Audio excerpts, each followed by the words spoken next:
Boa noite, igreja. Graça e paz em nome de Jesus. Continuo me chamando Osmar, discípulo de Jesus em constante processo de restauração, vivendo um dia de cada vez na alegria do Senhor. Amém? Gente, essa tenda cantando continua sendo a coisa mais linda da minha semana. É bom demais. Aí,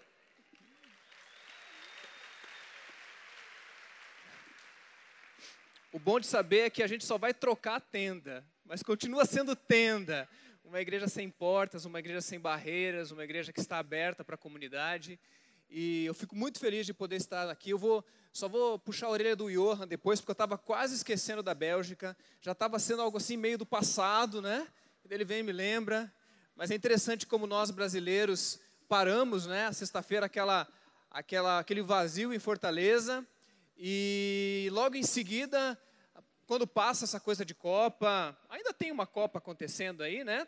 Tem lá uns times jogando, mas para a gente, especial os brasileiros, e a gente cai na real, né? De que não só de Copa vive o homem ou o Brasil, e nós estamos aí há poucos meses de uma eleição, tanto no executivo quanto cargos lá de Brasília, e essa ficha precisa cair. Hoje, então, um dia onde a política e os juízes, e a gente aqui no meio dizendo, a tua igreja te adora, nosso reino é de justiça, de paz, de fidelidade.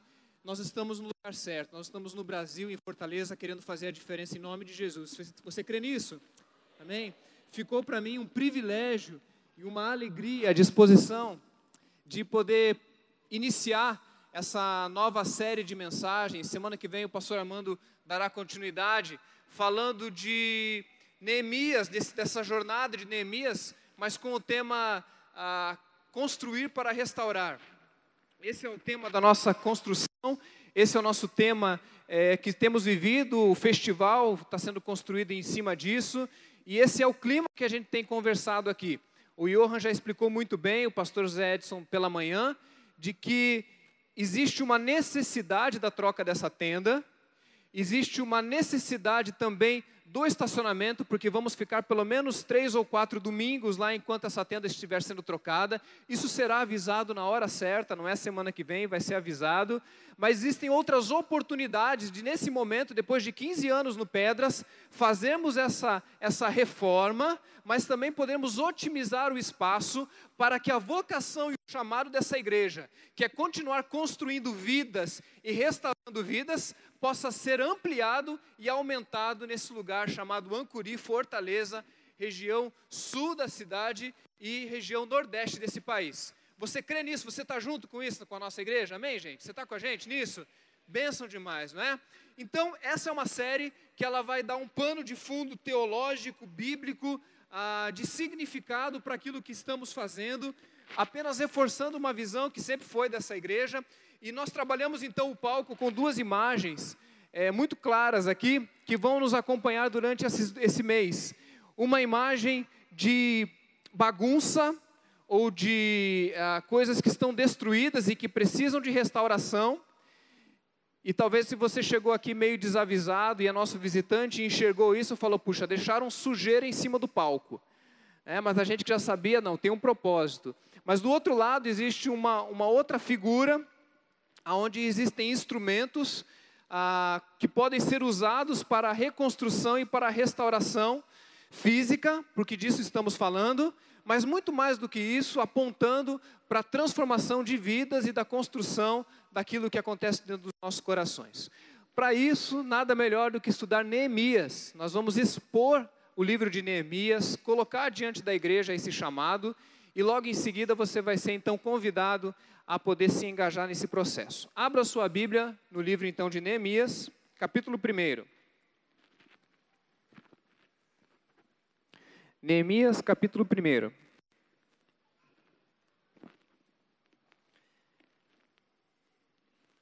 Neemias vem logo em seguida de Esdras.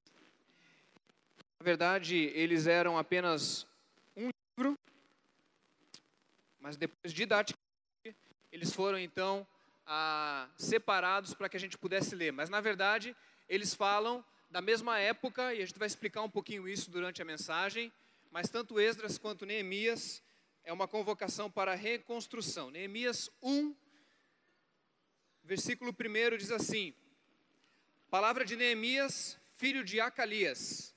No mês de Quisleu, no 20º ano, isso aqui dá mais ou menos abril, tá bom, gente? Enquanto eu estava na cidade de Suzã, Anani, um dos meus irmãos, veio de Judá com alguns outros homens. E eu lhes perguntei acerca dos judeus que restaram, os sobreviventes do cativeiro, e também sobre Jerusalém. E eles me responderam: aqueles que sobreviveram ao cativeiro e estão lá na província, passam grande sofrimento e humilhação. Se você gosta de anotar, nós vamos ficar um tempo em Neemias, é uma boa oportunidade de você estudar conosco esse texto. O muro de Jerusalém foi derrubado e as suas portas foram destruídas pelo fogo. Quando eu ouvi essas coisas, sentei-me e chorei. Passei dias lamentando-me, jejuando e orando a Deus. Versículo de número 10. Estes são os teus servos, o teu povo.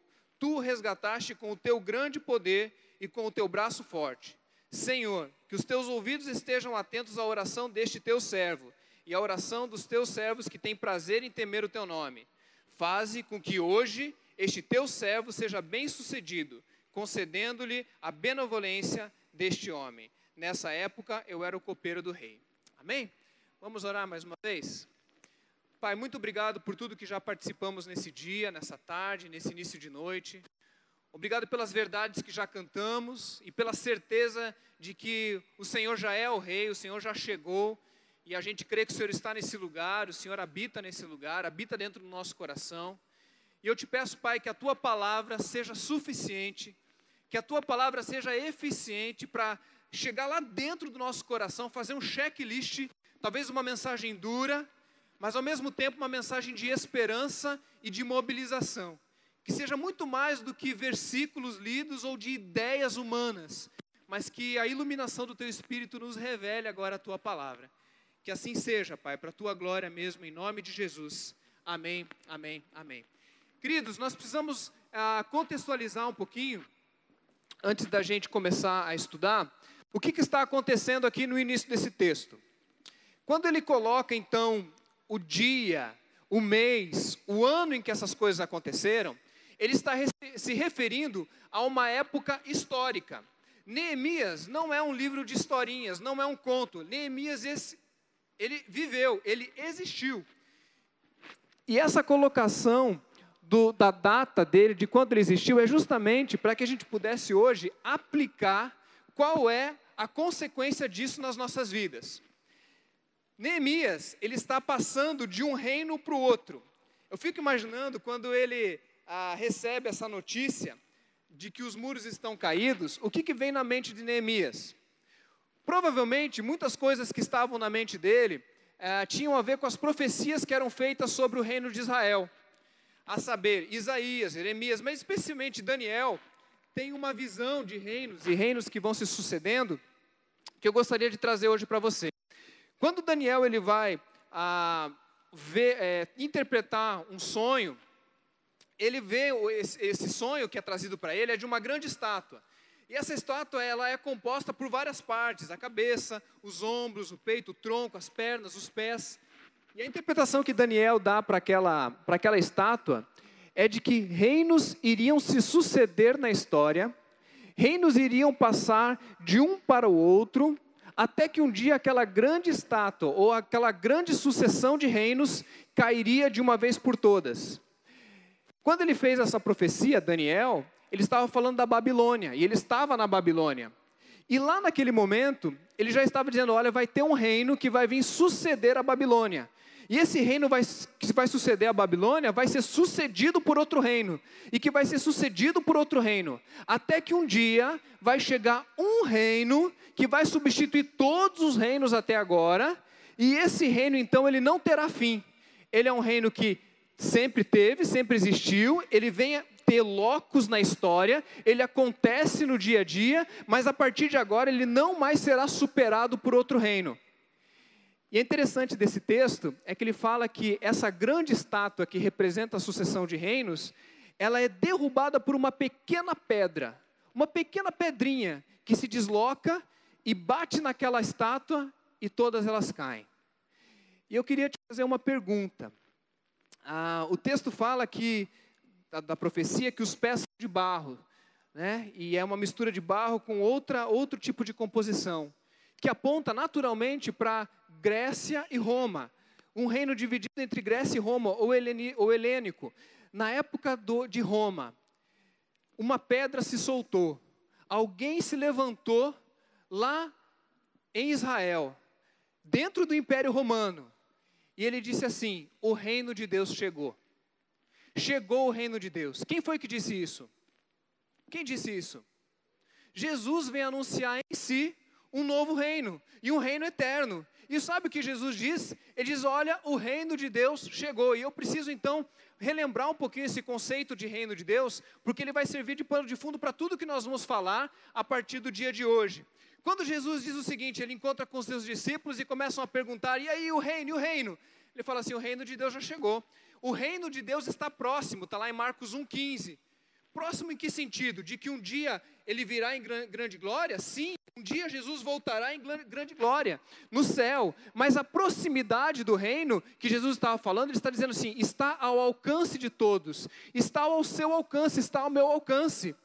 E ele começa então a conjugar duas realidades que para mim é muito importante. Que o reino de Deus já chegou, mas ainda não.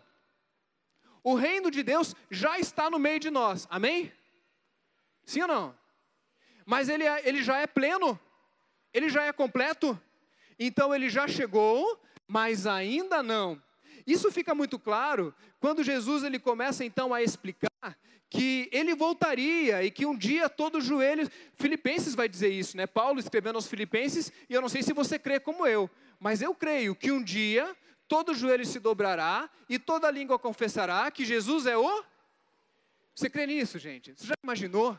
Todo mundo, todos que foram criados, um dia vão olhar para Jesus, assim como nós já fazemos hoje, todos um dia dirão: Jesus é o Senhor. A gente já diz isso hoje. Nós somos privilegiados de dizer isso hoje. Mas um dia todos vão ter que reconhecer e dobrar os seus joelhos ao Rei Jesus. Essa realidade do poder de Jesus do reino dele é para já, é para agora, mas ainda não. Por quê? Porque tem esse conceito desse paradoxo do já e do ainda não, que a gente precisa entender, porque eu creio que Jesus sempre foi rei, é rei e sempre será rei.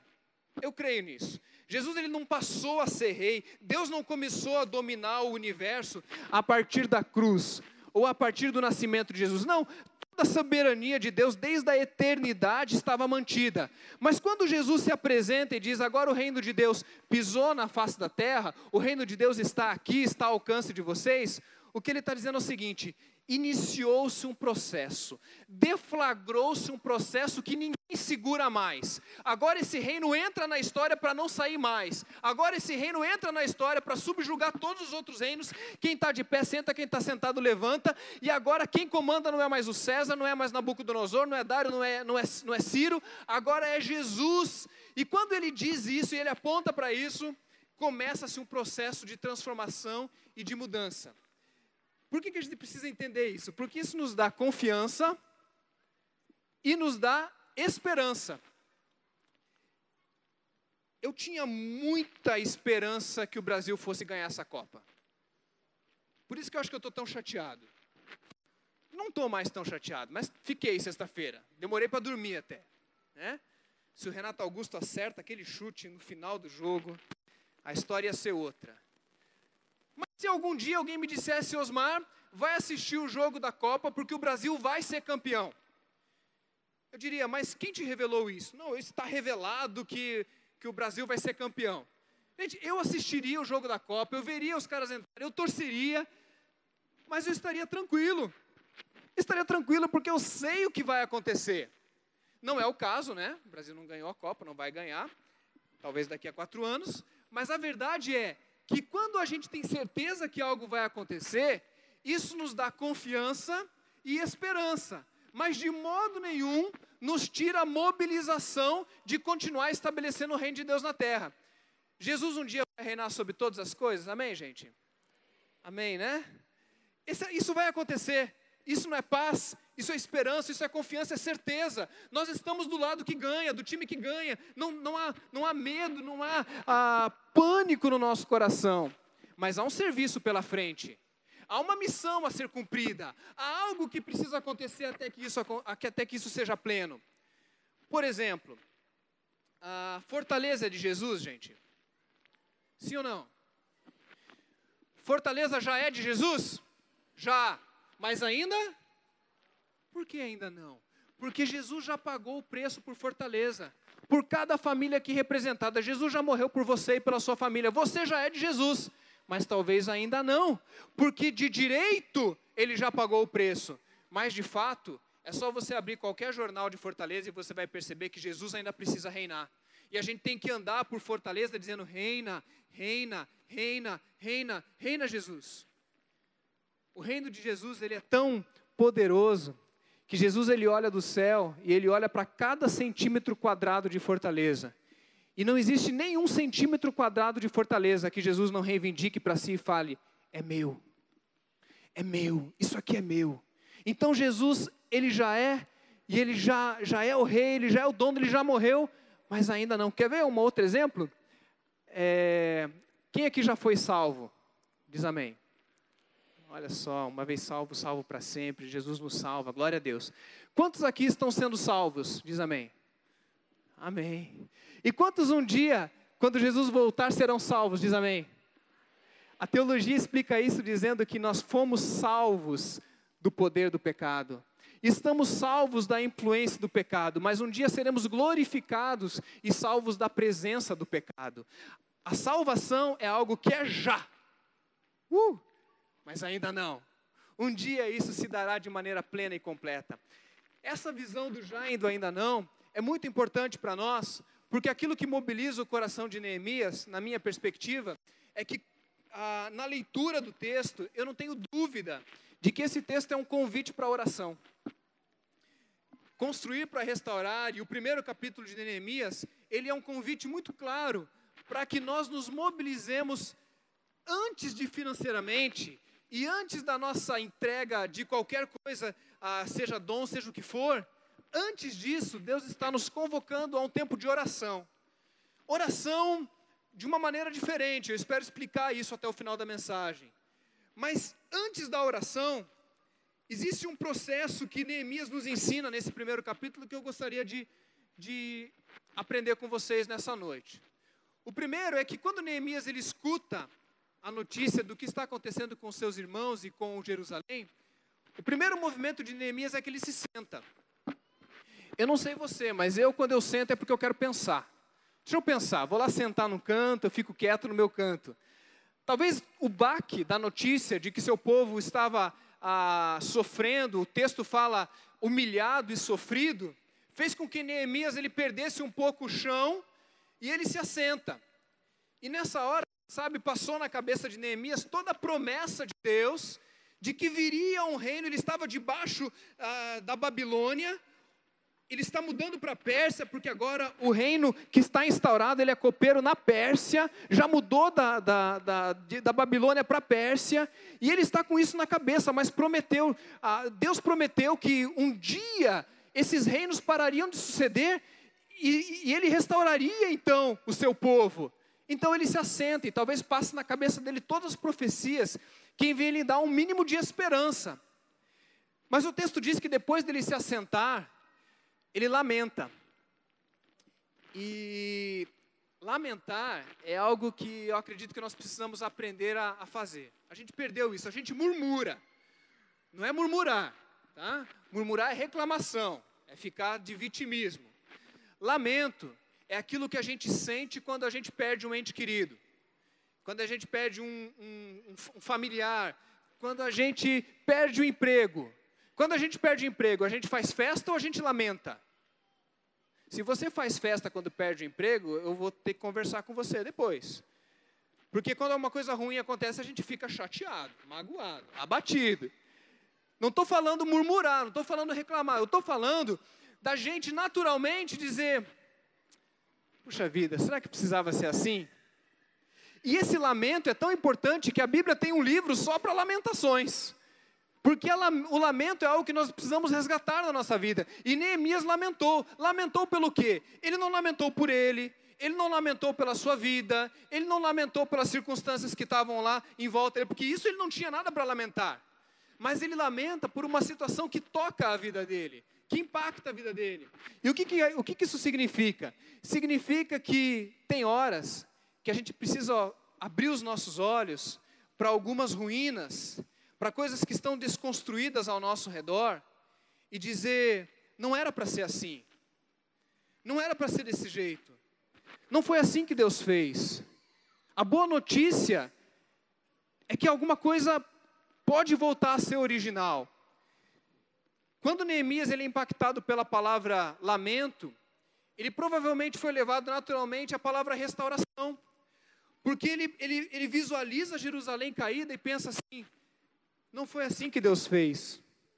Jerusalém tem um esplendor, tem o seu templo de Salomão que estava caído, tem essas muralhas, e toda aquela visão que ele lembrava de Jerusalém, agora era uma imagem de destroços. E a palavra restauração, ela me faz pensar e lembrar de que não é que vai ser recriado do zero.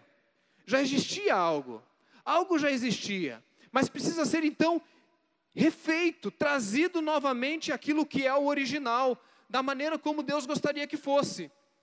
As muralhas que foram objeto de trabalho de Neemias, elas tinham o objetivo de segurança, elas tinham o objetivo de imponência, mas elas tinham mais dois objetivos: beleza, as muralhas elas tinham que ser bonitas, não apenas funcionais, por isso que a nossa igreja quer ser bonita e funcional, amém, gente?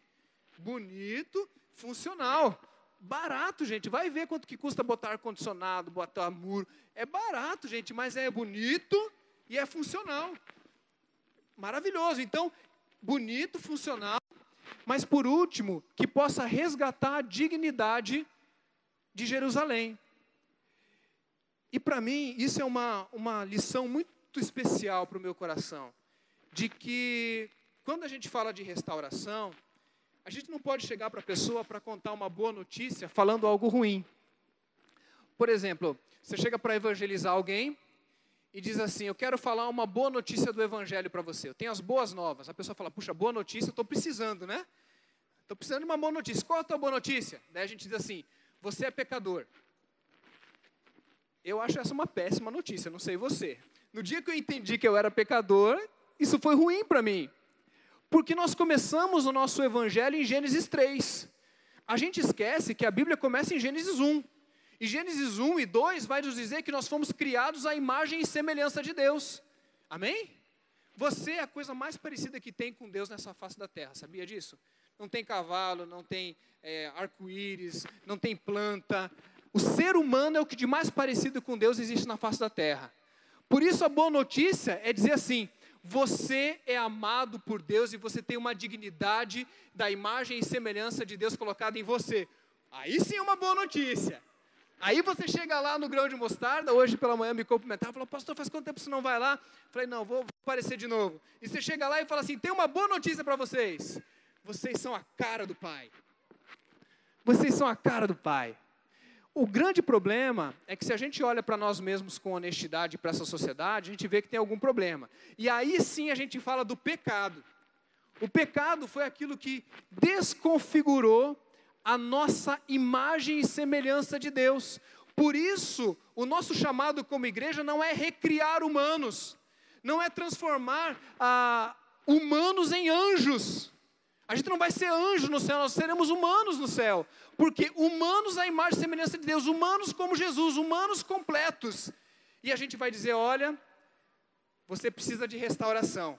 Não é recriar, não é nascer de novo da barriga da sua mãe, porque esse processo está bem feito. Inclusive, tudo que Deus faz é bom, amém, gente?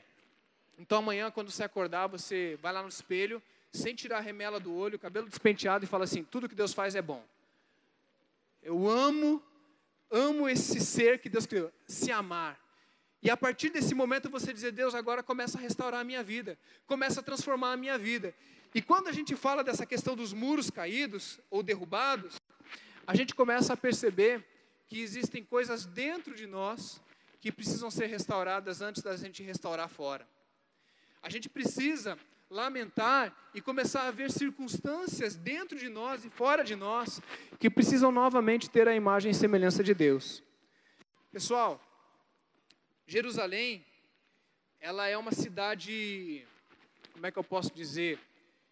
Ela tem um tipo, ela é tipológica. Jerusalém não é só uma cidade lá que você pode visitar se você pagar um plano de viagem. Não. Jerusalém na Bíblia, ela significa o lugar de adoração, o lugar do povo de Deus. Jerusalém, ela é muito mais do que uma cidade na interpretação bíblica. E sabe o que eu te digo?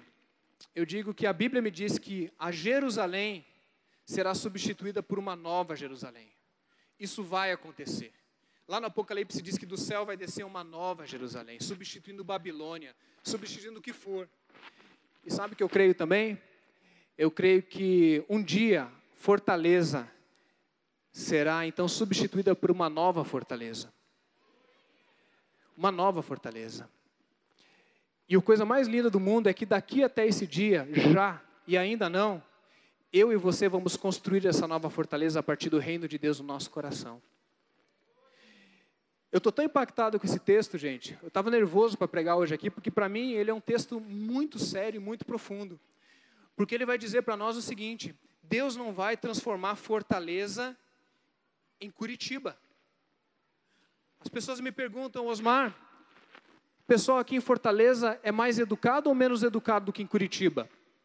A minha resposta é assim: defina educação. Defina educação. O pessoal aqui é mais alegre ou menos alegre que em Curitiba? Eu digo, defina alegria. Cuidado para a gente não ter esse autofagismo de dizer que a nossa cidade, eu já moro aqui há 5 meses, já posso dizer que é a minha cidade, porque os boletos chegam lá, escrito que eu moro lá, né? Então eu realmente moro. Então a nossa cidade, às vezes a gente faz uma propaganda terrível e realmente precisamos lamentar pela nossa cidade, mas ao mesmo tempo nós precisamos olhar para ela e dizer, existem coisas na nossa cidade que Deus não quer transformar em Nova York. Não vai virar Paris, não vai virar a capital da Bélgica, Bruxelas. Estou com Bélgica na cabeça, né, gente? Não sei por que isso. Vocês estão orando aí por coisa, Lukaku, essas coisas, né?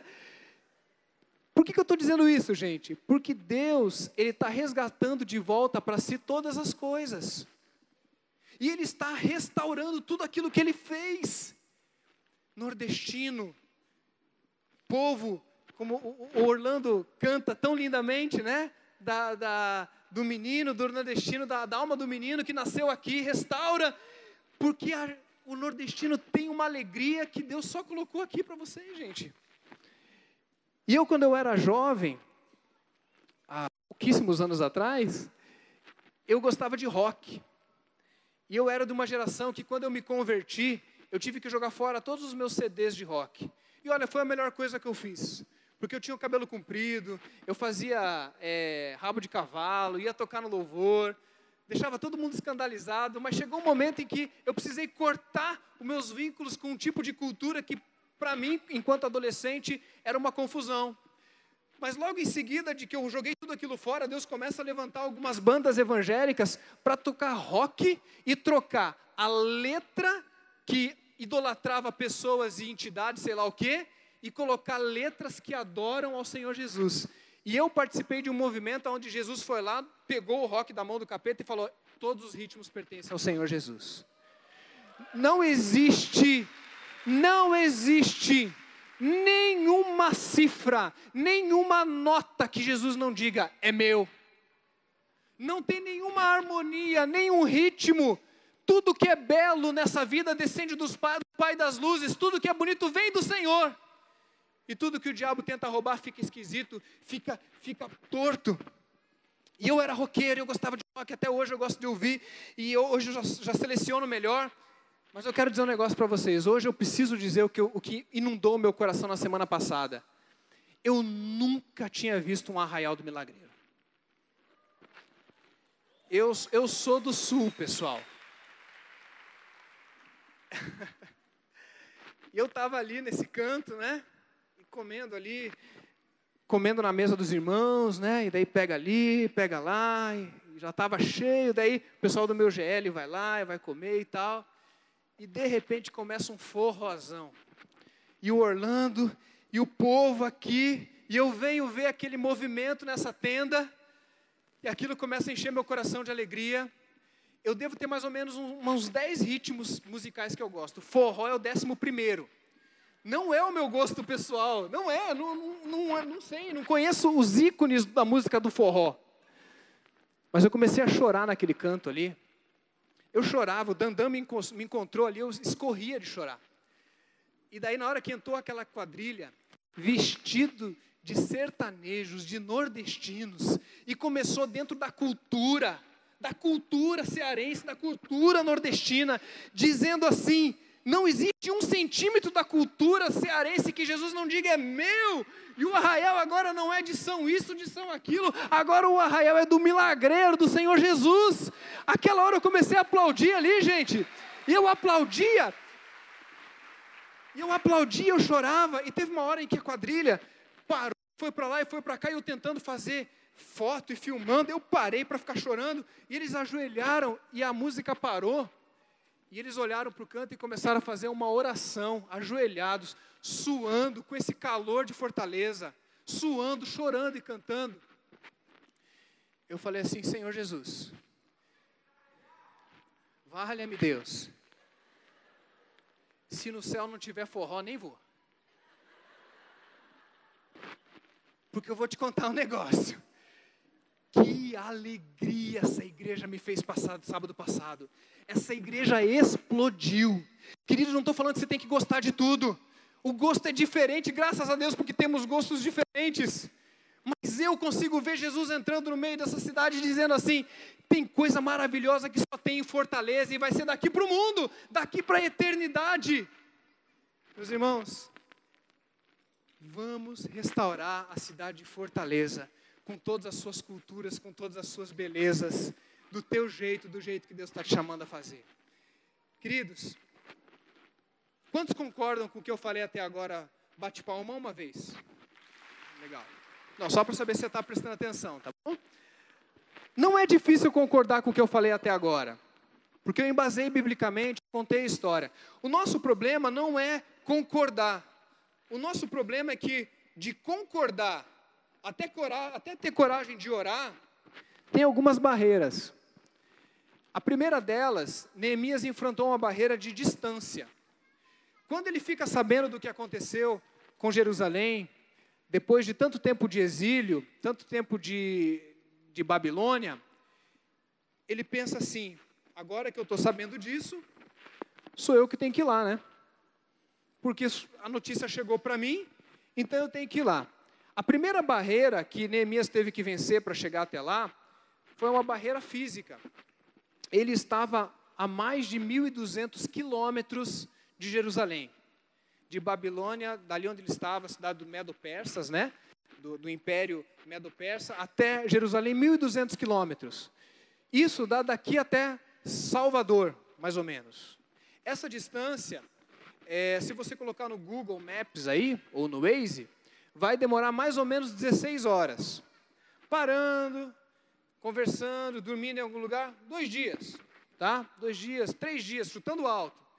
Você pode dizer assim, puxa, é uma viagem longa, mas não é tudo isso, né? Dá pra gente ir passeando, vai pelas praias, passa por Natal, né? Vai lá conhecer as dunas, vai chegar em Salvador numa boa, ar-condicionado, beleza. Neemias, quando ele chegou lá, ele demorou 5 meses para chegar. Você imagina 5 meses no lombo de jegue, de camelo, carroça, andando, sandália. Onde é que eles faziam as necessidades deles? Onde é que eles comiam? Eles tiveram que levar a comida, barrinha de cereal, porque não podia estragar. 5 meses, gente, 5 meses sem geladeira, sem banheiro, 5 meses. E essa distância física, ela foi a primeira barreira para que Neemias conseguisse realmente ser agente de transformação e de renovo. Mas essa barreira nem de perto foi a maior. Nem de perto foi a maior. Por quê? Porque nós estamos no meio do furacão. Fortaleza é uma das cidades mais violentas do país. podem querer enganar com qualquer tipo de estatística. A gente sai na rua, a gente vê e a gente sabe o que está acontecendo. Esse púlpito tem sido usado profeticamente para denunciar tanto o descaso quanto as injustiças que têm acontecido na nossa cidade. Nós estamos dentro de Jerusalém. Mas mesmo estando dentro de Jerusalém, nós não temos essa distância física para os muros de restauração. Nós temos uma distância chamada status quo. Distância da gente não sair da nossa condição de tranquilidade. Neemias tinha um ótimo cargo na corte. Ele era copeiro do rei. E para ser copeiro do rei, a pessoa ela precisava necessariamente ter muita confiança e provavelmente até um bom salário. Se não um bom salário, pelo menos casa, lugar para morar dentro do palácio. E Neemias, então, quando ele escuta aquilo, e ele não tinha nada que perguntar, né? Assim, podia ficar tranquilo no palácio, estava bem. Sabe qual que é a função de um copeiro do rei? O copeiro, ele tinha que servir a mesa, sim, mas antes de servir a mesa, ele experimentava a comida e a bebida do rei. Sei lá se o Neemias foi o primeiro, o segundo, o 10º copeiro, né? Porque vira e mexe, talvez vinha uma comida envenenada. Mas enquanto ele estava vivo, ele comia a melhor comida e a melhor bebida. Morava no melhor lugar. No ambiente mais favorável da Babilônia, da Pérsia, que sucedeu, né? Estava numa transição.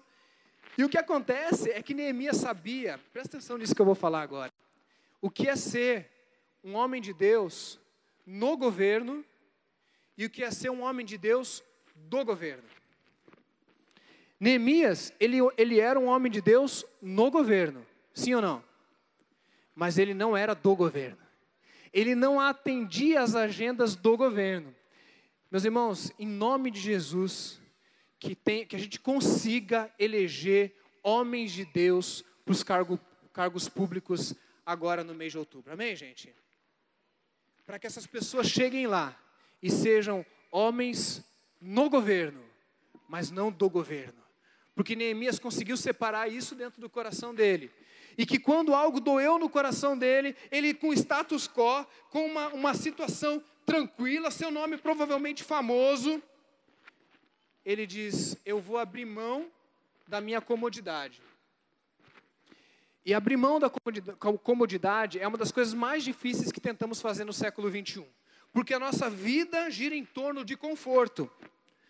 Por que você trocou o celular pela última vez? Porque ele não estava funcionando? Provavelmente não. Mas é porque você queria ter uma comodidade a mais com o teu aplicativo. Por que você trocou de carro pela última vez? Porque não estava funcionando? Provavelmente não. Talvez você queria ter um conforto a mais. E a gente vai ganhando status e vai aumentando o nosso salário e de repente a vida nos coloca a ter que ganhar menos. Você já teve que baixar padrão de vida? Alguém aqui já teve que baixar padrão de vida? Levanta a mão. Muita gente, né? Não é muito difícil? É muito difícil, né? Quando a gente está ganhando, a vontade de falar assim, olha, eu nem vou me ensorbebecer com isso tudo, porque se eu perder, eu não vou me acostumar, porque é muito difícil. Neemias baixou radicalmente o padrão de vida dele. O padrão de vida dele caiu radicalmente de uma hora para outra. Porque ele ora e ele fala assim, hoje, Senhor, hoje eu vou falar com o rei, hoje eu vou sair aqui, hoje. E ele mudou de uma hora para outra. Sabe por que ele fez isso? Porque ele entendeu que mesmo estando distante fisicamente, ele conseguiu se empatizar com a dor dos outros. E aqui vem a terceira barreira, e para mim a mais difícil, de que nós estamos vivendo numa sociedade que desumaniza as pessoas e nos desumaniza. Quando Neemias está longe, Neemias tem um cargo alto, ele está bem, e ele vai perguntar para os seus irmãos o que está acontecendo, ele está se expondo a uma realidade indigesta. O texto fala que esse Hanani é irmão dele, mas é muito provável que não seja irmão de verdade, seja um irmão do povo, um irmão judeu. E isso é lindo, porque quando Neemias se refere a ele, ele fala assim, meu irmão. Porque Neemias, mesmo estando longe, no governo, com aquele status, ele nunca se esqueceu quem ele era. Nunca se esqueceu dos seus. Nunca se esqueceu dos seus semelhantes. Porque não adianta a gente estar no meio do ancuri. Não adianta Deus trazer a gente para dentro de um local fisicamente com uma necessidade latente, física, de justiça social, de coisas que estão passando por aqui. Semana passada no Arraial, várias pessoas da comunidade aqui dentro, passeando por aqui. Nós estamos fisicamente, se nós temos um status que nós precisamos abrir mão, porque é muito caro manter o nosso estilo de vida. Mas mais do que isso, essas pessoas que são diferentes de nós, não são como nós. E por isso não merecem a nossa atenção. Quer ver como a gente faz isso? Neemias podia ter falado assim, Nani, eu vou orar aqui pelos nossos irmãos exilados. Ele poderia botar um rótulo naquele povo que ficou lá, dizendo assim, irmãos exilados, eu vou orar por eles. Ele poderia ter dito, a graça de Deus chegou em mim, mas Deus o sabe, Deus vai alcançá-los. Sabe o que Neemias fez? Ele falou, são os meus irmãos. A gente faz isso, queridos, desde que a gente é pequeno, quando a gente faz uma coisa chamada bullying. Sabe o que é bullying? Bullying é colocar um rótulo numa pessoa. Você já ganhou um apelido? Quem aqui já teve apelido? Levanta a mão. Alguém quer contar o seu apelido? Brincadeira. Geralmente apelido não é uma coisa legal, não. Não é o bonitão, não é a bonitona, né? Eu, por exemplo, não tenho coragem de contar nenhum apelido que eu recebi. Porque todos eles reforçam alguma característica que me machuca, que me dói. E quando as pessoas colocam um apelido ou rotulam, o que elas estão dizendo é o seguinte, você não sou eu. Eu sou melhor do que você. O que acontece com a sua vida não depende de mim. E a minha vida não depende de você. E a gente vive numa sociedade de consumo, onde é cada um por si, e o diabo que leve o último. Porque ninguém está muito preocupado com quem você não se assemelha. E compaixão tem a ver com a distância pela qual as pessoas com quem você consegue se importar. Porque se você só se importa com você e com quem está dentro da sua casa, Jesus diz o seguinte, esse aí até os fariseus e publicanos fazem. Agora, amar o diferente, amar o inimigo, perceber a dor do outro, ver a dificuldade do outro, isso só quem entendeu o que Jesus fez com a gente de se assemelhar a nós pecadores. Quer ver o que a gente faz depois de crescidinhos, que a gente não põe mais apelido, mas a gente diz assim, olha só, esse pessoal é pobre. Esse pessoal é pobre. E pobre, na verdade, é uma estatística do IBGE.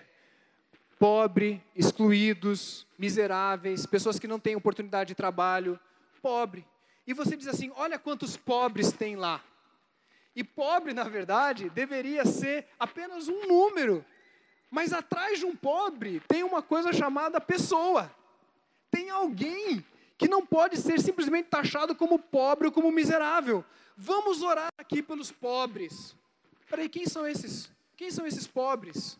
Quem são essas pessoas que você rotulou para não ter que amar? Porque ninguém aqui ama número, ama estatística. Foram 8 assassinatos nesse final de semana em Fortaleza. Quem aqui ama 8? 8 não existe. Daí tem que vir o pastor aqui e dizer, Hannah, tem nome, tem pessoa, tem família, tem dor, tem luto, tem sofrimento, tem questionamento. É como eu e você. Por que a dor tem que bater na tua casa para você poder sentir? Você não consegue sentir a dor do outro. Você acha absurdo ficar se falando das dores de Fortaleza e fazer um movimento como Fortaleza Pede Paz, dizendo, mas isso não tem nada a ver comigo. Claro que não tem, porque a gente fica na Babilônia, porque a gente fica distante, porque a gente não quer se envolver. E daí quando a gente diz, vamos para a rua dizendo Fortaleza Pede Paz, porque as pessoas que estão sendo assaltadas, não sou eu ainda, mas ainda que não seja eu, é um ser humano, é alguém criado à imagem e semelhança de Deus.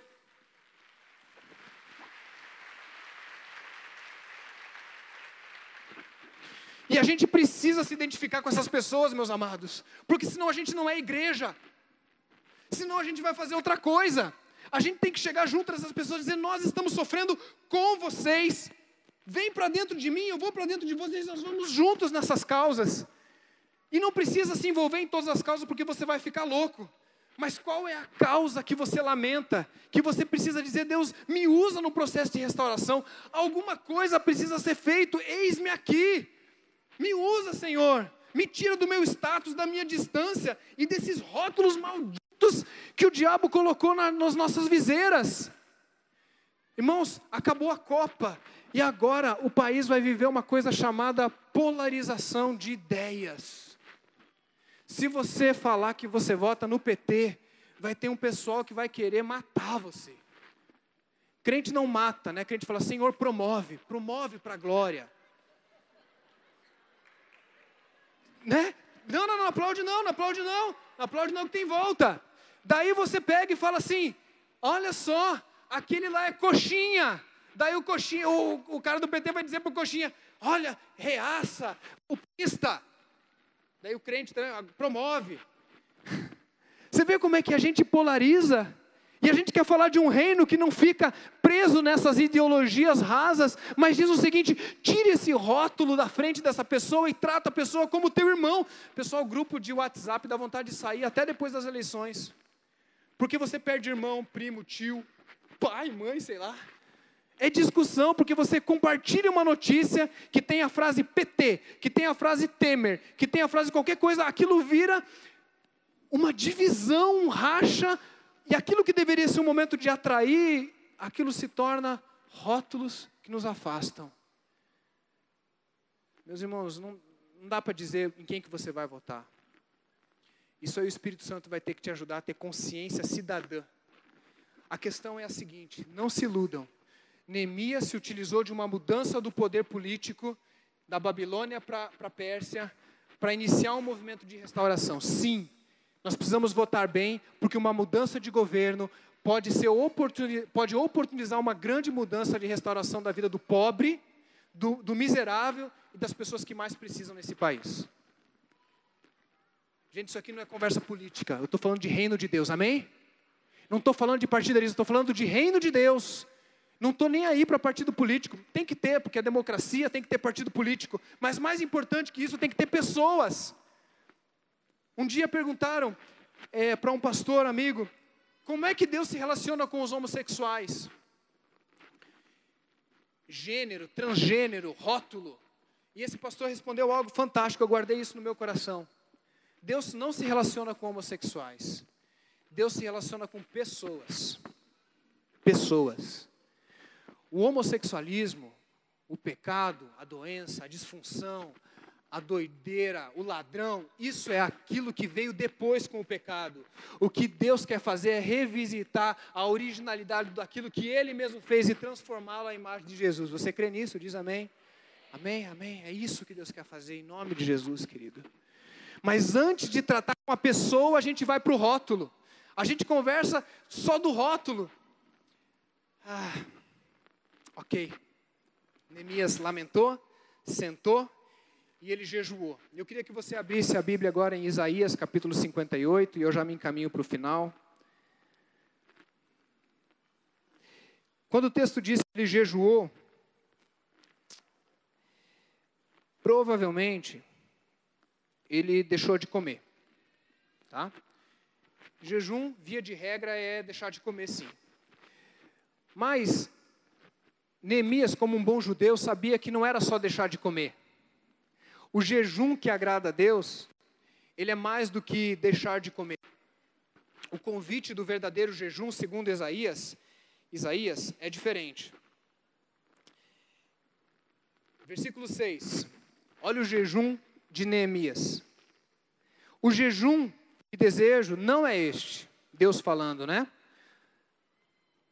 Soltar as correntes da injustiça na verdade, uma pergunta, né? Ele está sendo irônico, né? Ou sarcástico.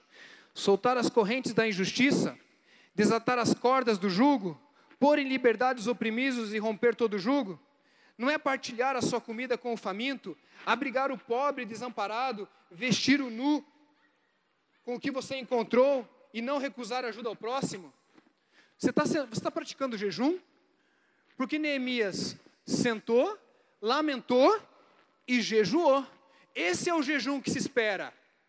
Não é uma vida de oração em que você vai dizer, Senhor, visita as pessoas carentes desse bairro. Manda o teu Espírito Santo com anjos, querubins, serafins e afins. Manda. Não. O meu jejum é isso aqui. Versículo 8. Aí sim, a luz irromperá como a alvorada, e prontamente surgirá a sua cura, e a sua retidão irá adiante de você, e a glória do Senhor estará na sua retaguarda. Quando nós praticamos esse jejum, de nos levantar e dizer, Senhor, qual é a restauração social, física, emocional, familiar, que o Senhor está me levantando para fazer? Quantos aqui já foram restaurados em nome de Jesus? Fala amém. E por que você vem aqui ainda, se não para entender que Deus continua a te restaurar, para restaurar pessoas? Para restaurar pessoas. O texto vai dizer que depois que ele jejuou e que ele teve essa disposição de fazer essas coisas, aí ele orou. E a oração de Neemias, eu queria fazer ela com você hoje. A oração de Neemias é uma oração chamada intercessão. Ela não é súplica, ela não é ação de graças, porque não tem sentido ação de graças nesse momento. Ela não é uma oração de adoração, apesar de que em algum momento ele reconhece o poder de Deus. Mas essencialmente a oração de Neemias é intercessão. O que é intercessão? Intercessão é o tipo de oração que coloca a resposta de Deus na rota da minha vida. Deus, Ele vai responder aquilo através da minha vida. Então, quando eu oro de maneira a interceder, eu digo assim, Senhor tem algo para fazer, lá, tem uma família para ser restaurada. Hoje eu estava conversando com o líder de GR, na verdade, e ele conversando comigo, tirando algumas dúvidas teológicas comigo, e a minha pergunta para ele foi o seguinte, se eu responder se eu der a resposta teológica correta, esse problema aí que você está tratando com essa família vai resolver? Ele me disse, não, na verdade a resposta teológica não é tão importante, mas importante é eles entenderem a mudança. E daí eu fiquei pensando assim, a coisa mais importante na vida dessa família é a vida desse líder de GR que estava ali sentado dizendo assim, eu vou fazer parte da transformação da vida dessa pessoa. Porque ele me ligou, me mandou mensagem na verdade, dizendo assim, o que eu faço para que aquilo que eu tenho orado pela vida dessa família passe pela minha vida, e eu venho aqui, eu fiquei pensando, já pensou se ele me chama para ir lá? Eu iria, poderia ter ido, mas ele em nenhum momento pediu isso. Ele pediu para que eu estivesse orando, para que ele mesmo pudesse ser bênção para aquela família. Aquilo me arrepiou, porque eu pensei assim, que bom, que eles estão entendendo que existem coisas, nós estamos entendendo que existem coisas que são minhas responsabilidades. Não é do pastor Armando, não é do seu líder de GR, não é do líder do GF, não é de um Gidão, não é de ninguém. É teu, é de Neemias, é meu. E a intercessão é quando nós começamos a lamentar, a pensar no reino de Deus, mas a lamentar, nós começamos então a jejuar e dizer, Deus me usa para restaurar. E nessa hora, a gente diz, agora passa por mim. Presta atenção, nós somos a primeira resposta que Deus quer dar para a oração que nós mesmos estamos fazendo. Você tem orado pelo Ancuri? Se você tem orado pelo Ancuri, provavelmente você é a primeira resposta que Deus quer dar para o Ancuri. A primeira resposta está aí. Eu queria que você pensasse que você e o teu GR receberam uma missão de restaurar, construir para restaurar. E falar de dinheiro aqui é muito tranquilo, porque nós conhecemos a lisura dessa igreja. Historicamente, nós temos um testemunho de mais de 30 anos, mais de 15 aqui nesse lugar, de como que se trata dinheiro. Então, não temos problema nenhum de falar de dinheiro. E é muito triste saber que tem gente se aproveitando dessa tenda aqui, que foi paga por pessoas há mais de 15 anos atrás, e hoje talvez não pensam em tirar a mão do bolso e dizer, eu vou ajudar a pagar a próxima tenda, porque vai atender as famílias de pessoas que eu não conheço. E talvez os meus filhos e os filhos dos meus filhos. Mas a gente não se envolve com isso. Mas o meu convite para você é perguntar, que está mexendo comigo? Intercessão é o seguinte: uma necessidade desse mundo, imagine uma linha, cruza com uma possibilidade da sua vida, cruza. O cruzamento entre uma necessidade e algo que você pode fazer, a interseção dessas duas linhas te coloca num ponto. Esse ponto é a tua vocação. Esse ponto, geralmente, é um ponto de destruição, onde você olha e diz assim: eu estou no meio de uma necessidade e eu tenho uma possibilidade. Neemias intercedeu por uma Jerusalém e as suas muralhas, e uma possibilidade dele sair do palácio, pedir cartas, mobilizar uma nação para construir um muro. A vocação de Neemias estava muito clara, era reconstruir aqueles muros. Minha pergunta para você é: qual é a sua vocação? O que Deus te chamou para restaurar? Pelo que você lamenta? Pelo que você lamenta? Quando você senta e olha para esse mundo, o que te dá tristeza no coração? São os casais em separação? Você sabia que o índice de separação dentro das igrejas é igual fora da igreja?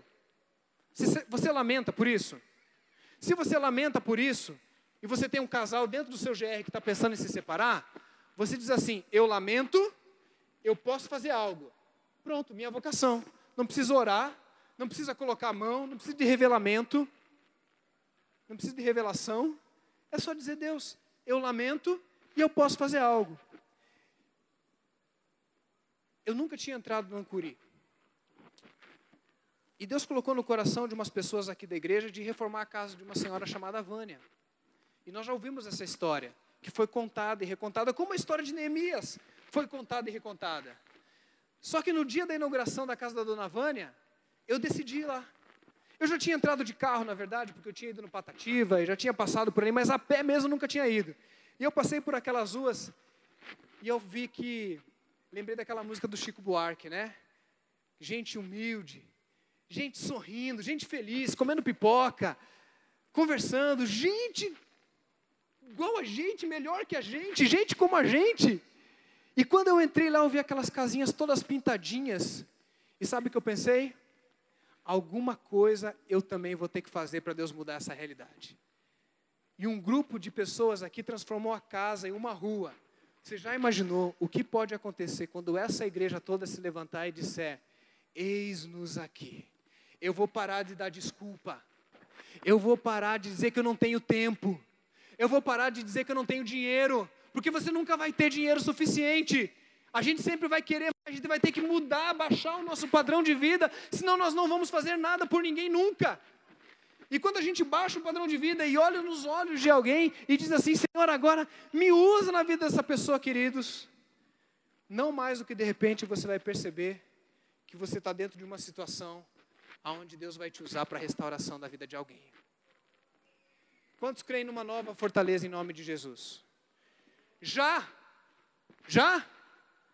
Mas? E daqui até lá o que a gente faz?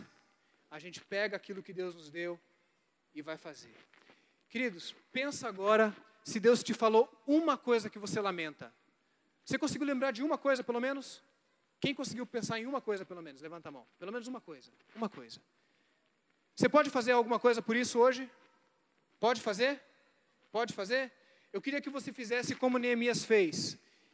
Neemias disse o seguinte: Senhor, que eu seja bem-sucedido, né? Deus manda a igreja lá não.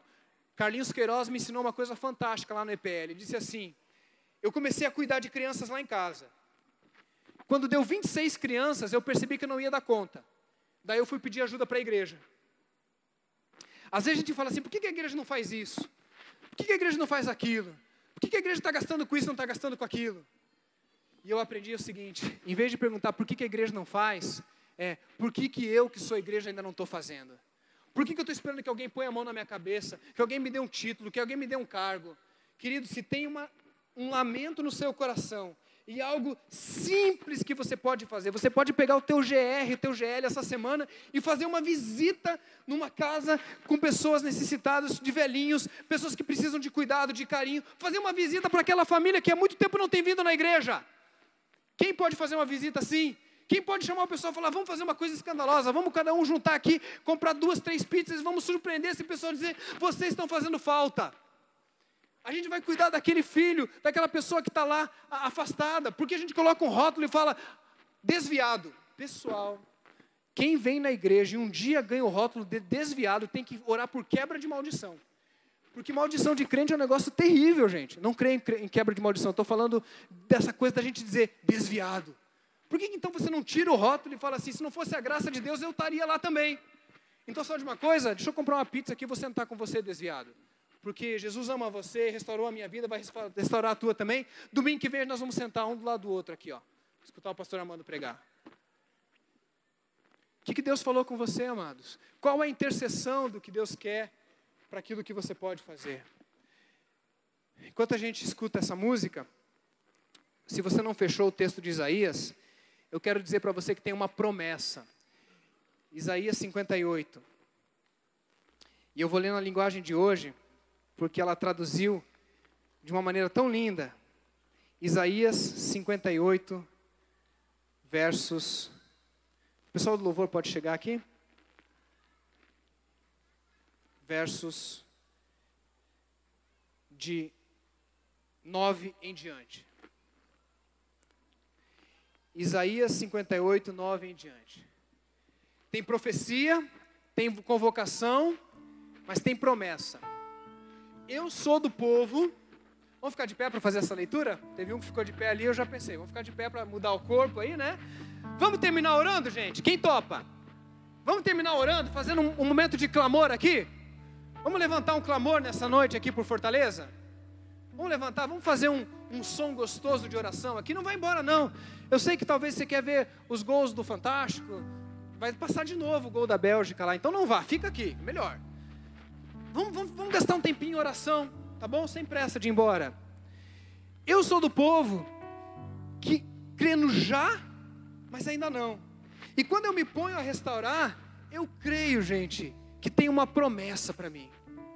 Eu creio num Deus de promessas. O Deus de promessa, ele diz assim, vai filho, vai Osmar. Não vai porque vai dar certo, não. Vai porque é certo. Não vai calculando quantas almas vir. Não, isso é comigo. O reino de Deus é com Ele. O que eu tenho que fazer é dizer, Deus, o que me compete dentro desse reino? Qual é a pá? Qual que é o tijolo? Qual que é o dinheiro que eu preciso ajudar? Porque tem que pagar uma conta, sim. Qual é o meu valor que eu vou ter que vender alguma coisa, doar como foi doado um Jeep? Ou mais o que Deus vai requisitar de você? Falar assim, baixa esse padrão, porque agora tem muita gente para ser restaurada na IBC. Isso passa por esse bem que está em casa. Oh Senhor, escolhe outro. Escolhe quem está aqui do meu lado. Não, é com você. Cada um Deus vai pedir algo.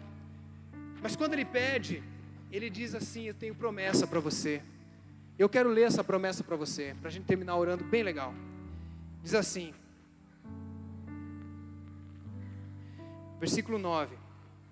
Quando vocês gritarem, pedindo socorro, eu os atenderei. Amém, gente? Eu os atenderei. Pedirão a minha ajuda, e eu ajudarei. Eu estou aqui. Jesus está com a gente, pessoal. Isso aí que você pensou é difícil? Jesus é com você, querido. Não tem nada que seja impossível para Deus. Se põe a marchar. Se acabarem todo tipo de exploração, com todas as ameaças e xingamentos, se derem de comer aos famintos e socorrerem os necessitados, a luz da minha salvação brilhará na escuridão em que vocês vivem, ficará igual à luz do meio-dia. Eu, o Senhor, sempre os guiarei, até mesmo no deserto. Quem está vivendo no deserto aí? Tem gente no deserto? Se põe em marcha, querido, o Senhor é contigo, vai restaurar. Vai restaurar. Como um deserto. E eu, Senhor, sempre os guiarei. E darei de comer. E farei com que vocês fiquem sãos e fortes. Vocês serão como um jardim bem regado.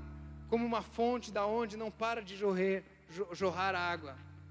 E em cima dos alicerces antigos, vocês construirão cidades que tinham sido arrasadas. Vocês serão conhecidos como o povo que levantou muralhas de novo e que construiu novamente casas que tinham caído. Você recebe essa promessa sobre a sua vida?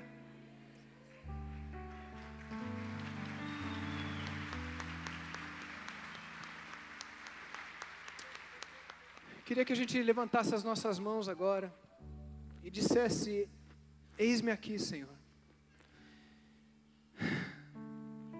Só gente restaurada pode restaurar, gente. Comece a clamar, pedir por socorro aí no seu lugar. Não é socorro só por você, não socorro pela sua casa, mas pede socorro pelo teu vizinho, pede socorro pela tua família lá longe, pede socorro por aquele teu amigo de trabalho, pede socorro por aquele desviado que não vem mais na igreja, por aquele homossexual, pede socorro por aquele pobre. Começa a dizer: Deus, eu quero pedir socorro pelaquela pessoa, por aquela dor que ele está sentindo, que ela está sentindo. Começa a pedir socorro e começa a dizer: Senhor, faz forte os meus braços, faz forte a minha decisão, que eu me comprometa acima de tudo a ser fiel à minha vocação. Começa a clamar e pedir por você. Jesus um dia curou um cego, e a primeira vez que ele curou, aquele cego começou a ver pessoas como se fossem árvores. E Jesus vai lá e termina a cura, e ele começa a ver pessoas como pessoas. Deus quer restaurar você, querido, não apenas de uma maneira plena e completa, porque isso só na glória, viu? Você só vai ser restaurado completamente na glória. Mas Deus quer restaurar pelo menos a tua visão hoje, para você começar a ver gente como gente deveria ser, não como coisa, não como número, não como estatística, mas como alguém digna do amor de Deus, e do teu tempo, e do teu amor, e do teu dinheiro, e do teu compromisso. Levanta as tuas mãos, nós vamos orar juntos agora, dizendo: Senhor, eis-nos aqui, Deus, eis-nos aqui, Senhor. Os meus irmãos estão apresentando agora causas perdidas, Deus. Assim como Jerusalém podia aparentar ser uma causa perdida, assim como Fortaleza parece ser uma causa perdida, e Deus, assim como hoje à tarde eu senti que o meu país era uma causa perdida, hoje me deu uma dor de estômago, Deus, como o meu país ser uma causa perdida. Mas a tua palavra me diz que enquanto eu ando, enquanto eu caminho, o Senhor é comigo. E um dia esse Brasil será um novo Brasil, e um dia Fortaleza será uma nova Fortaleza. O Senhor já é o Rei, mas um dia o Senhor será pleno nesse lugar, Deus. E por isso hoje eu me coloco de pé junto com a minha igreja. Hoje dizemos assim: Senhor, um dia o Senhor vai terminar o que o Senhor começou, mas enquanto isso, usa essas mãos que estão sendo levantadas agora, Pai. Usa os GRs, Pai, usa o dinheiro desse povo, Deus. Usa o dinheiro, que a gente se comprometa a investir, não apenas com dízimos, que é o mínimo, não apenas com ofertas, que é o mínimo, mas com os 90% que nos restam, para a gente poder ser solidário e generoso. O nosso dia, o nosso tempo, o nosso amor, a nossa importância. Deus, leva-nos, ó Deus, como Jeremias, numa caminhada de restauração. E eu creio, Deus, que nós veremos muralhas restituídas, famílias e casas restauradas, e as pessoas olharão e dizendo: grande é o Senhor, grande é o Deus da IBC, grande é o Senhor Jeová. Um dia todo olho verá, toda língua confessará que Jesus é o Senhor. Nós queremos ver isso, Deus, nós queremos ver isso, que o Senhor não permita que a nossa geração passe sem ver grandes coisas do Senhor, assim como o Senhor visitou aqueles que colocaram essa tenda aqui, que ainda estão aqui no nosso meio.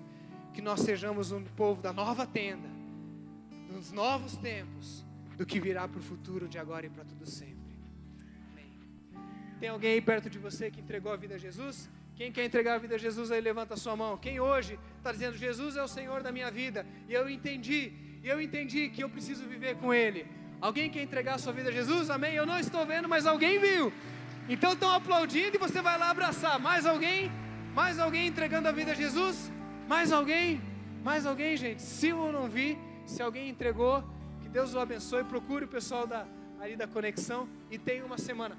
Compartilhe isso com alguém, tá bom, gente? Não deixe essa mensagem morrer no seu coração. Fala com alguém, compartilha no GR. Que Deus abençoe. Boa semana em nome de Jesus.